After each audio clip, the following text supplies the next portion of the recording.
খহনীয়া মাজুলী এটা প্ৰধান সমস্যা।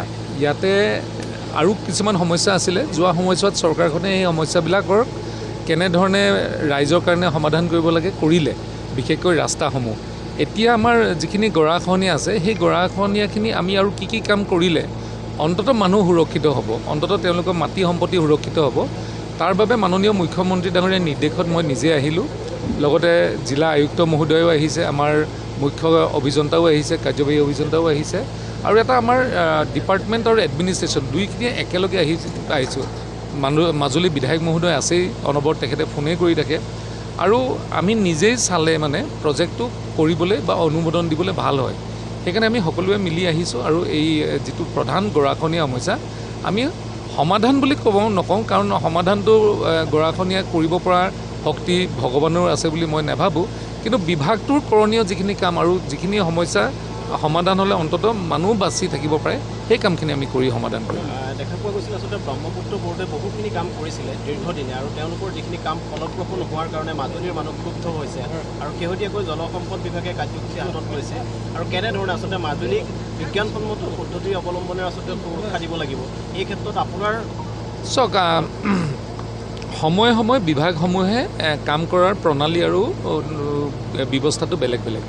আগতে ব্ৰহ্মপুত্ৰ বোৰ্ডে মাজুলীক দায়িত্ব দিয়া হৈছিলে, তেওঁলোকে বহুত চেষ্টা কৰিলে, পাৰিলে নোৱাৰিলে আজি সেই কথাবিলাক আপোনাৰ মাজুলীবাসীয়ে সকলোখিনি জানে।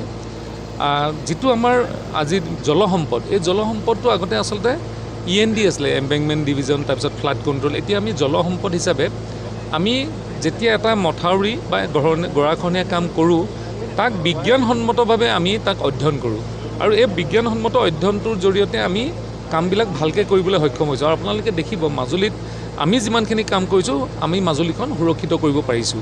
এইকাৰণে আমি অনাগত দিনত আজি যিখিনি আমি চালোঁহি, এই কামখিনি খুব কম দিনৰ ভিতৰতে আমি বাৰিষাৰ শেষৰ ফালে, বাৰিষা সম্পূৰ্ণ নাইকিয়া হোৱাৰ পিছত আমি এই প্ৰটেকশ্যন কামখিনি কৰিম, যাতে অন্ততঃ যিমানখিনি খহনীয়া হ'ল সেইখিনিক যাতে আমি ৰুধিব পাৰোঁ, আৰু পিছত আমি মাটিটো ৰিক্লেইম কৰিবৰ কাৰণে যাতে আমি চেষ্টা কৰিব, কাৰণ আজিকালি মাটি ৰিক্লেইম কৰি বহুত দেশে এয়াৰপৰ্ট পৰ্যন্ত বনাইছে। সেইকাৰণে আমি ইয়াত ৰিক্লেইম কৰাৰ বেছি অসুবিধা নহ'ব, কিন্তু ব্ৰহ্মপুত্ৰৰ লগত কাম কৰাটো অলৱেজ চেলেঞ্জিং, এইটো যথেষ্ট তাত প্ৰত্যাহ্বান আছে।